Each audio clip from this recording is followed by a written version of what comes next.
The first scream sliced through the cabin before the seatbelt signs even chimed.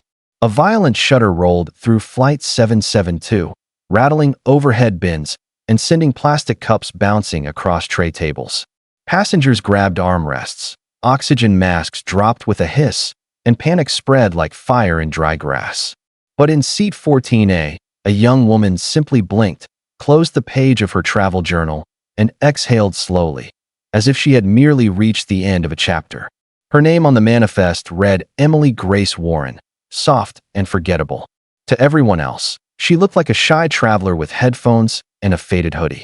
A girl no one noticed. A girl no one expected anything from. But beneath that calm expression lay something no one on board could have imagined. The plane dropped hard, an ugly, stomach-wrenching plunge that made drinks hit the ceiling.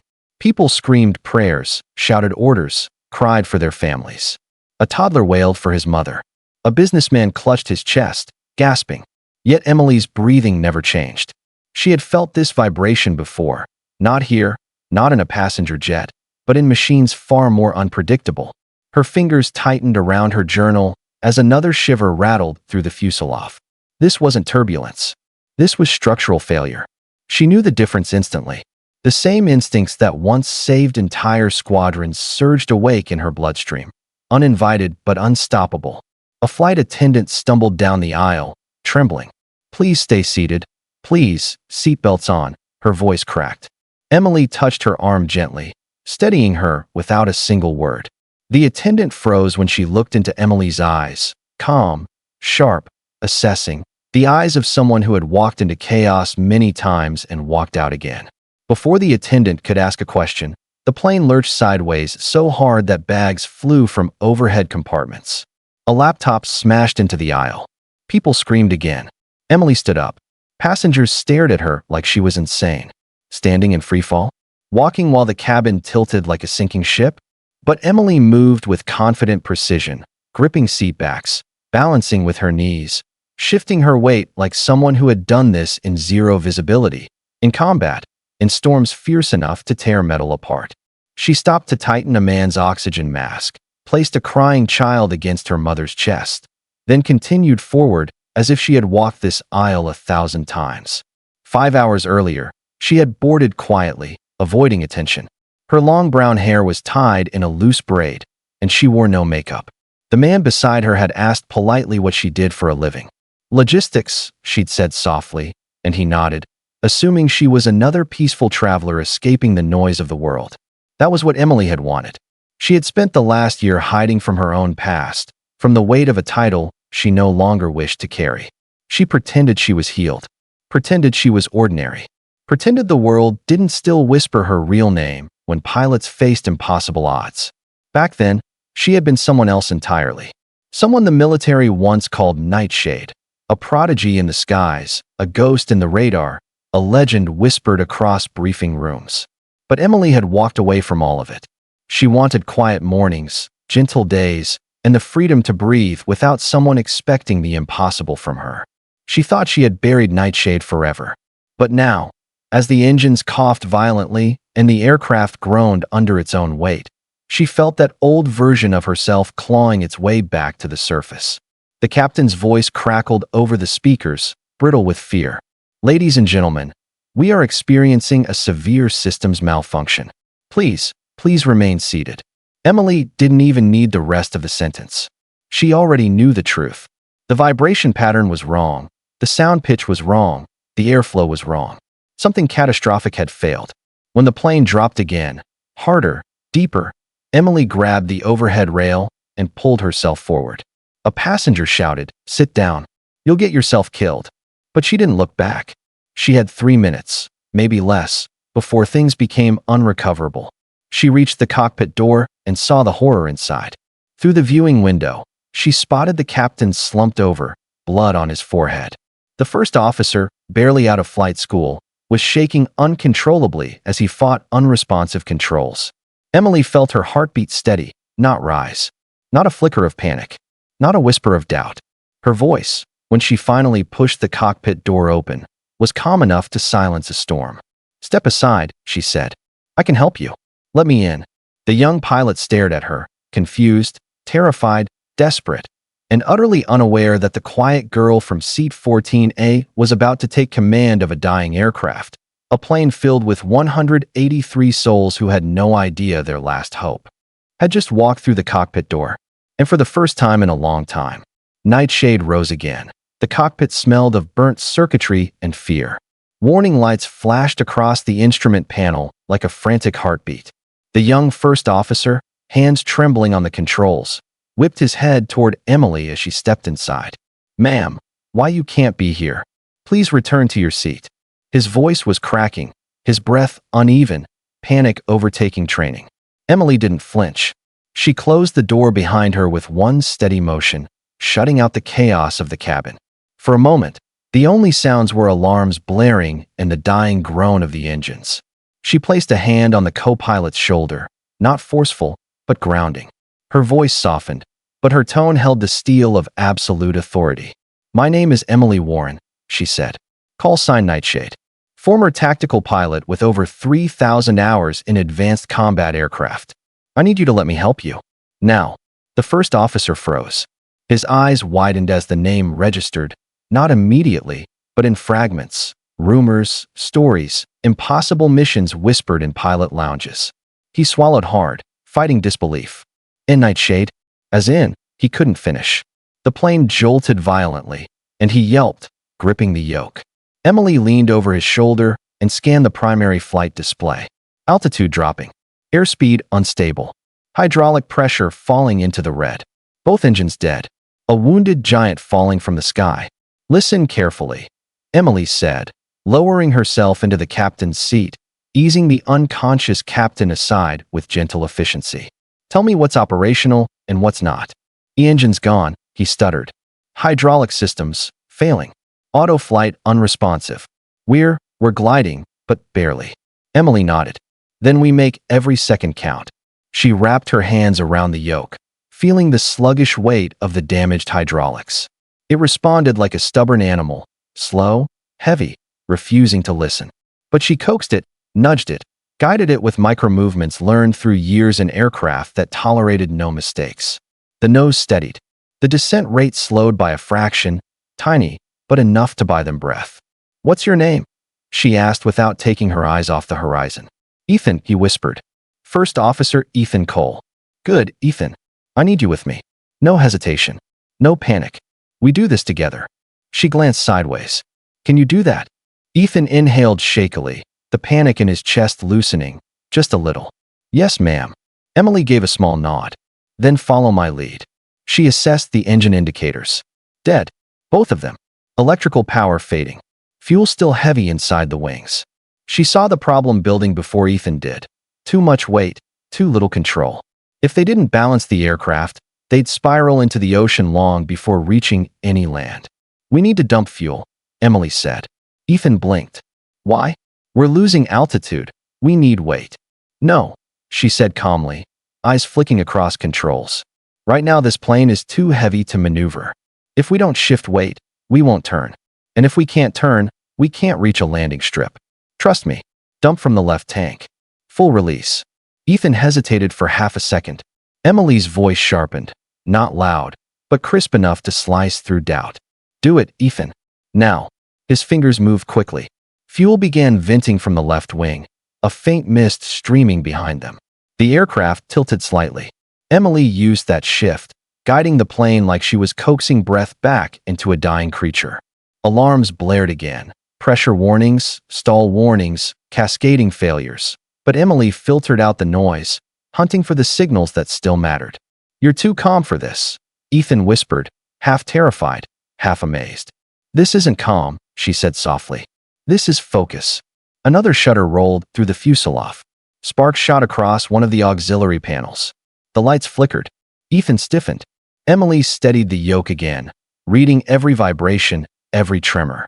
"We still have partial hydraulic support," she murmured. "If we activate the ram air turbine, we'll get enough pressure to maintain minimal control." Ethan reached instinctively for the switch, but Emily stopped him with a raised hand. "Wait. Not yet. Timing matters. We need maximum efficiency." The plane dropped another 1,000 feet. Ethan's breathing grew ragged. Emily counted silently. 3 seconds, 5, 7, then flipped the switch herself. The ram air turbine deployed with a heavy metallic click, spinning up as it met the fierce wind. Some warning lights dimmed. Others steadied. Just enough power. Just enough life. Emily exhaled once, long and slow. Good. Now we can work. The plane was still falling. Still damaged. Still hanging between life and death. But now, for the first time since the engines died, Flight 772 had a fighting chance. Ethan stared at her, voice barely above a whisper. How do you know all this? How are you so sure? Emily didn't look at him. She kept her gaze locked on the horizon, her hands firm on the controls. Her reply was quiet, almost gentle. Because I've been here before. Because I've flown machines that were seconds away from becoming wreckage. And because giving up is not in my nature. Outside the cockpit, the ocean drew closer, an endless dark field waiting to swallow them. Inside, Ethan's fear slowly transformed into something else, trust. And behind that trust, an emerging resolve. Emily felt the shift in him. Good. She needed him steady. She adjusted the trim, coaxing the aircraft into a more stable glide. There was still so much to do, and so little time. But she felt the familiar fire in her chest, the one she thought she had buried forever. Nightshade was not gone. Nightshade had simply been waiting. The aircraft groaned like a wounded animal as it descended through thinning layers of cloud. The ocean glittered below like cold steel, rising closer with every passing second. In the cockpit, Emily's eyes swept across the failing instruments, calculating variables faster than the machines could display them. Altitude dropping. Airspeed unstable. Hydraulic pressure barely holding. One mistake here, and the plane would roll, spin, or plunge nose first into the water. Yet her heartbeat stayed steady, her grip firm, her mind razor sharp. We won't make landfall at this rate, Ethan whispered. His voice was small, defeated, on the edge of breaking. There's nothing out here for hundreds of miles. There's a runway, Emily countered, adjusting the yoke by millimeters. But only if we turn now. Ethan stared at her like she had spoken madness. Turn? We don't have engine thrust. We barely have hydraulics. We can't change heading with this much weight. We can, Emily said, if we change the weight for it. He blinked. You mean? Yes, she answered. Fuel. Her fingers danced across the controls. Dump the right wing fuel. Full release. Ethan hesitated again, but this time for less than a breath. He activated the right wing dump valves. Fuel spilled into the sky in a long, white vapor trail. The weight shifted almost immediately. The aircraft listed, responding like a massive beast reluctantly obeying a familiar handler. Emily used that imbalance, applying the slightest pressure to the remaining responsive controls. The nose shifted. The heading changed. The impossible turn began. Ethan stared at the navigation screen. You're aiming for the Pacific emergency strip? That's over 150 miles away. 153, Emily corrected. And we'll make it if we do everything with precision. But our glide ratio is terrible, she said bluntly. But not hopeless. The plane continued turning, groaning under the stress. Emily felt every vibration, every shiver passing through metal and airframe. She anticipated the next shift before it happened, adjusting with tiny, surgical movements. When the right tank was sufficiently drained, she said, "Stop the dump. Switch to left wing. Maximum release." Ethan obeyed instantly, gripping the panel with sweaty hands. "You've done this before, haven't you?" "A version of it," Emily replied. "In an aircraft much smaller and much angrier." Nightshade had once flown home with half a wing, no engine, and an entire squadron depending on her survival. She had used improvised weight shifts then too, forcing a crippled fighter jet into maneuvers flight manuals said were impossible. Today felt eerily similar, only the stakes were much larger. As the left fuel tank emptied, the plane banked again. Emily tightened her hold, keeping the angle controlled. The heading indicator aligned with their target, a narrow strip of land almost swallowed by endless ocean. Ethan checked the calculations. "We're too heavy. Even if we reach it, we'll overshoot the runway by miles." "Not if we control drag and lift perfectly," Emily said. "How?" Emily didn't answer immediately. She reached for the flap lever and extended it by just 5 degrees. The aircraft shuddered violently. Ethan panicked. "That increases drag." "It increases lift more," she interrupted. "And we need lift, not speed." The descent rate slowed. Barely, but enough to matter. Ethan redid the math. His eyes widened. We gained an extra 10 miles, maybe 12. Good, Emily murmured. Now we buy more. The plane trembled with the strain. The cockpit screens flickered. The ocean rose closer. Emily suddenly pushed the nose down. What are you doing? Ethan yelped as the aircraft dove harder, the airspeed needle rising dangerously. Building energy, she said calmly. Speed becomes altitude. Altitude becomes distance. She pulled back on the yoke.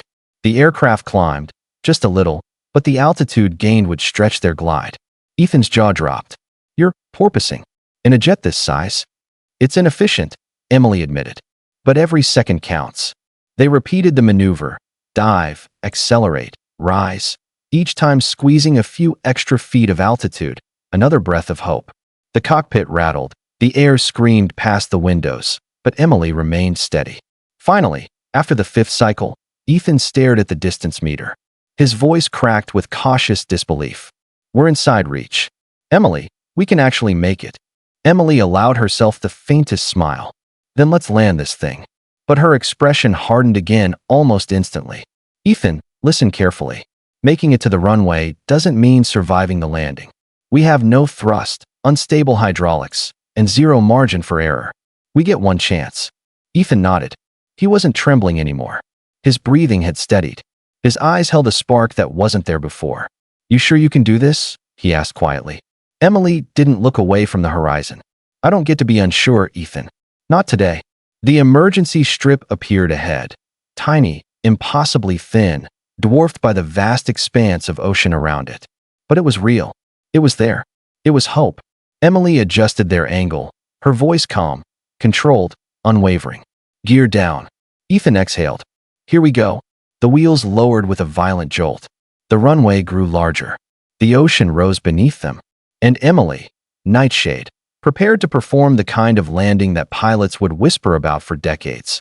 The runway stretched ahead like a thin scar carved into the ocean, a narrow strip of salvation surrounded by endless blue. As Flight 772 descended, the aircraft rattled violently, every panel trembling under the strain of a glide it was never designed to perform. Inside the cockpit, alarms wailed like a choir of warnings, but Emily tuned them out. Her world had narrowed into a single line, the approach path. Too high, too fast, too heavy, every factor screamed disaster. Yet her gaze was steady, her breathing controlled, and her hands impossibly precise. Altitude 1000, Ethan announced, his voice steadier than before. Emily had reshaped him in minutes. Fear replaced with focus, hesitation replaced with execution. Flaps to 30, Emily said softly. Ethan swallowed hard. That'll increase drag. We'll drop like. That's exactly what I want, she replied. Do it. The moment the flaps deployed, the aircraft lurched downward, the nose pitching sharply. The descent rate spiked. Ethan gripped his armrests. But Emily countered the motion, pulling the yoke with a surgeon's touch, leveling the wings just enough to keep them aligned with the center line of the runway. Gear locked? She asked. Ethan checked. Locked. But Emily, we're still too high. I know. Her voice remained calm, controlled, utterly fearless. Which means we have one option left. Ethan's heart thudded. No. Please tell me you're not thinking. Yes, she said. A forward slip. He stared at her in disbelief. Emily, this is a commercial jet. You can't sideslip this much weight. I can. She tightened her grip. And I will. Brace yourself. Before Ethan could object, Emily crossed the controls, rudder fully one way, ailerons the other. The plane twisted sideways, catching the wind with its broadest surface. It felt like the aircraft's bones were snapping, like metal screamed along its seams. The fuselage shuddered as if it would tear apart under the unnatural resistance. Passengers in the cabin shrieked as the plane tilted violently. Luggage skidded across the floor. Oxygen masks swung wildly. But Emily held the slip, forcing the aircraft to fall sideways, bleeding altitude faster than physics preferred. Ethan squeezed his eyes shut. We're going to rip the wings off. No, Emily murmured. We're going to land. The runway rushed toward them. Fast, too fast, but now the plane was finally at the right altitude. At 400 feet above ground, Emily kicked the rudder sharply, realigning the aircraft with the runway. The jet straightened, stabilizing just long enough. "Hold on," she whispered. The wheels hit the concrete with a violence that shook the cockpit. A deafening screech tore through the aircraft as the tires fought the impossible speed. The force shoved Ethan against his straps. Emily clenched the yoke and braced her legs, using her entire body to keep the aircraft straight. "Speed brakes," she ordered. Ethan slammed the lever. Panels on the wings snapped upward, catching air, creating drag. The runway raced past beneath them, markers, lights, cracks, all a blur. 180 knots. 160. 140. "Come on," Emily whispered through gritted teeth. Sweat rolled down her temples. Her muscles burned, but she didn't let up. 120. 180. The end of the runway surged toward them like a charging beast. "Emily," Ethan cried. "Not yet," she said, refusing to blink. 60 knots. 40. 30. The very last strip of concrete disappeared under the nose. And then, the plane stopped. Dead still. Silence swallowed the cockpit. Ethan's chest heaved. His hands shook violently, tears blurring his vision. He let out a choked laugh, the release of a man who had brushed death's shoulder and lived to tell it. He turned toward Emily, unable to speak.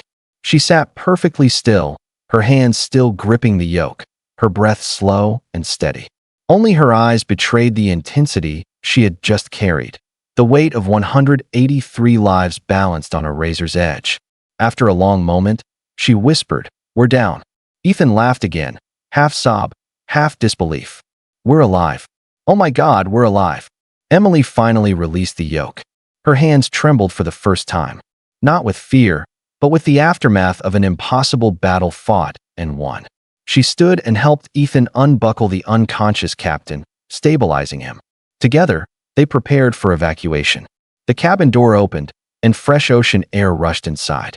Passengers began sliding down the inflatable ramps, stumbling onto the warm concrete of the island runway.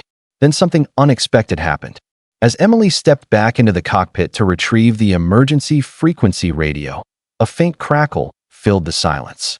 A voice, steady, authoritative, familiar, echoed through the speakers. "Nightshade, this is Falcon 2-1. We've been monitoring your situation. Confirming, is that really you?"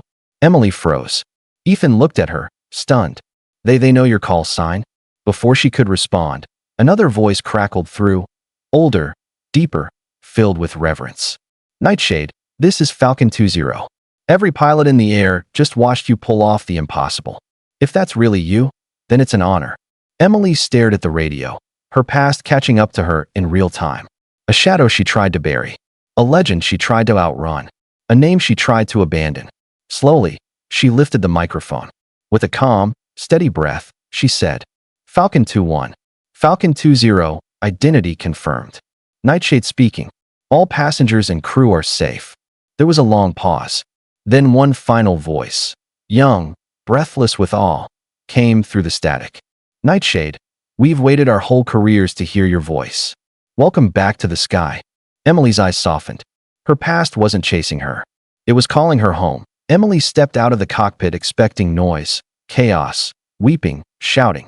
Instead, she heard something she never associated with emergency landings: applause.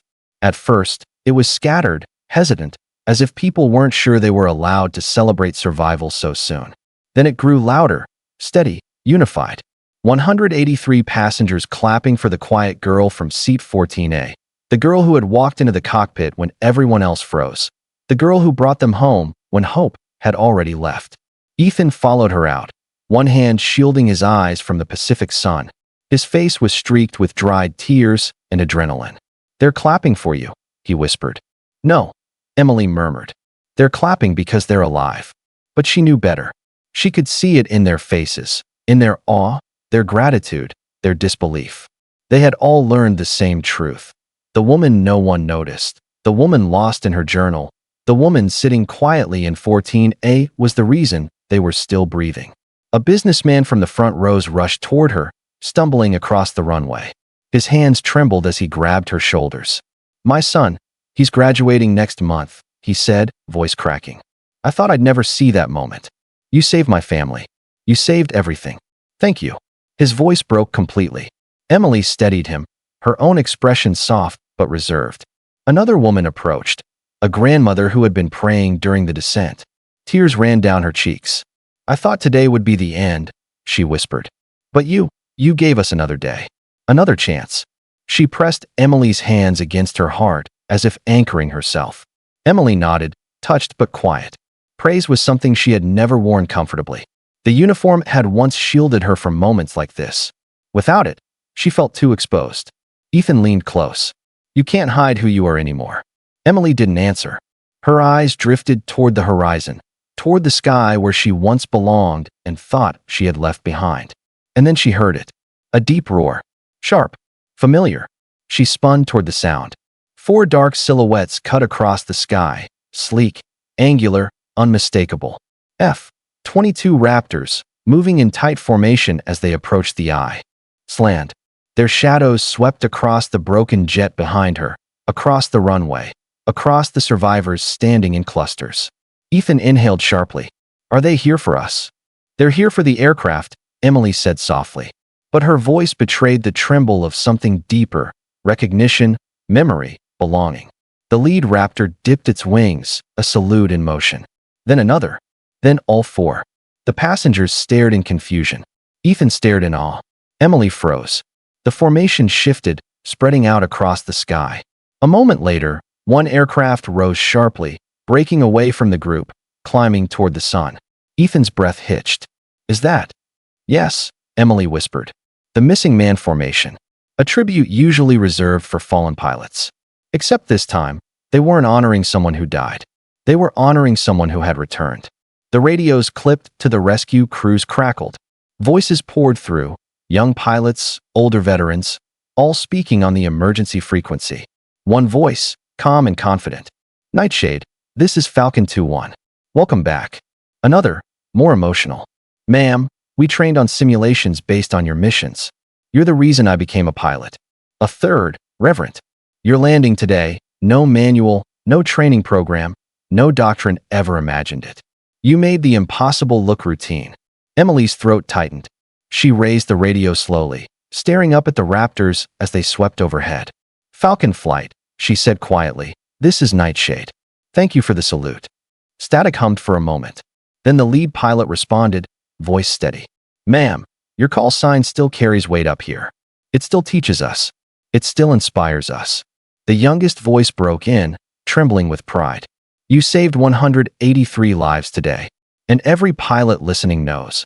Only someone like Nightshade could do that." Emily closed her eyes for a moment. She had spent months trying to outrun who she used to be, trying to live quietly in a world that didn't ask for miracles. But miracles had a way of finding her, even when she didn't want them. Slowly, she lowered the radio. Her answer was simple, quiet, but carried the power of a returning storm. "Thank you, Falcons. Nightshade out." As the Raptors circled the island one final time, the passengers broke into applause again, louder this time. Ethan stood beside her, staring at her with new understanding. "Why did you hide this?" he asked softly. "Why pretend you were just a quiet passenger?" Emily's jaw tightened. "Because I was tired. Tired of everyone expecting perfection. Tired of carrying the weight of every impossible mission. I wanted peace. I wanted to be invisible. And now?" Ethan asked. Emily looked at the damaged jet behind them, still intact, still standing, because she refused to let it fall. She looked at the passengers, alive because she stepped forward. And she looked at the sky, where 4 Raptors still traced protective circles. "Now," she said quietly, "I think I remember who I am." Ethan smiled, the kind of smile someone gives when they've witnessed greatness firsthand. "Nightshade." Emily shook her head slowly. "Emily, but the sky remembers your name," he said. She swallowed, emotions tightening her chest. "Maybe it does." As rescue crews approached, as survivors embraced their loved ones, as the Raptors faded into the clouds, Emily stood on the runway with the Pacific wind brushing against her face. And for the first time since she walked away from her old life, she didn't feel lost. She felt called by the time the Coast Guard transport touched down on the island. The survivors of Flight 772 had already formed small clusters across the runway, some sitting in shock, others embracing loved ones, many simply staring at the ocean in disbelief.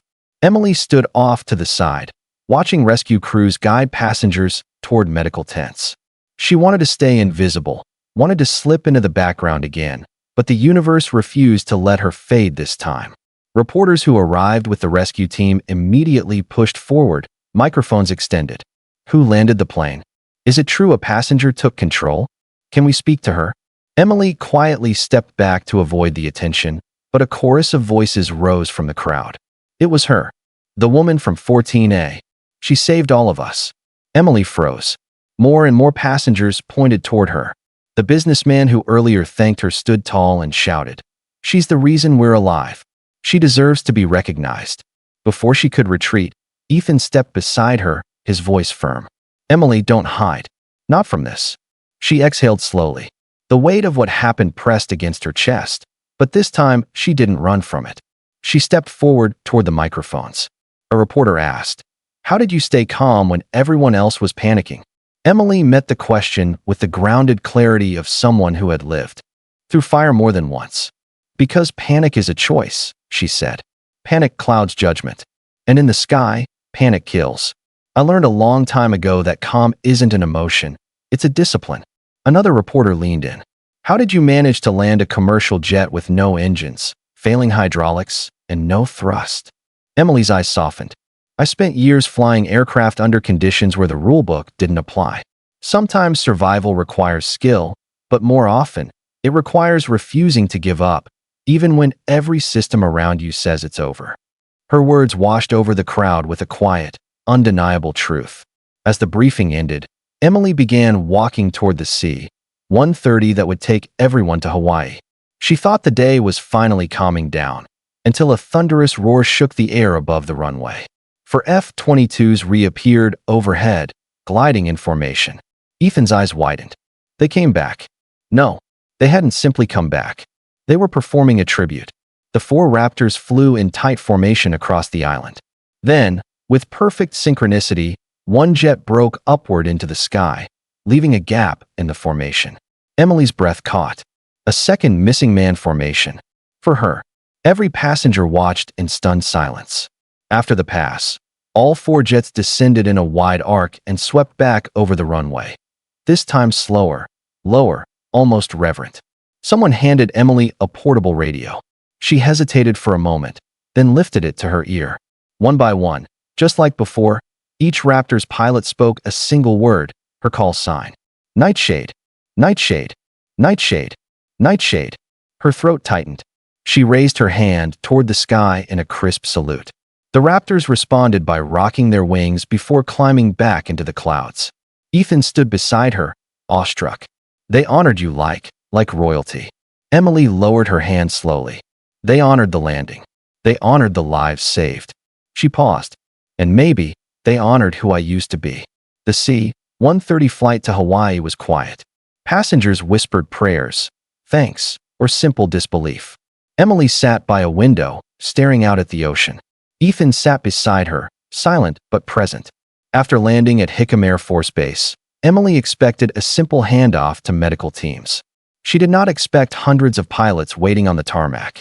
Fighter pilots, transport pilots, helicopter crews, all standing at attention. At the front was the wing commander. As Emily descended the ramp, he saluted sharply. "Nightshade, the United States Air Force is honored to welcome you home." Emily saluted back, emotion tightening her voice. "Sir, I'm not sure I ever expected to hear those words again." The commander stepped closer. "Ma'am, your actions today saved lives not just on that flight.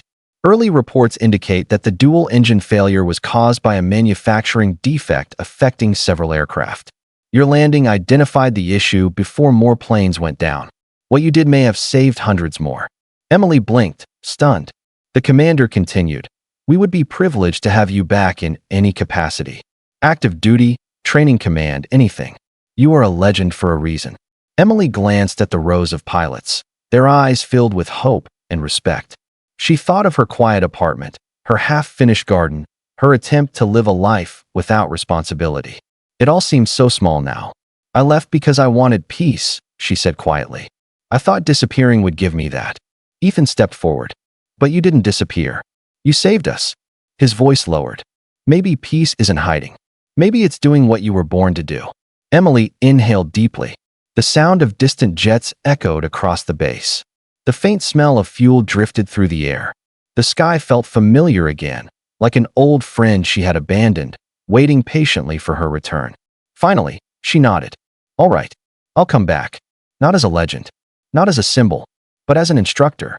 I want to train pilots, teach them how to stay calm, how to think, how to survive the impossible.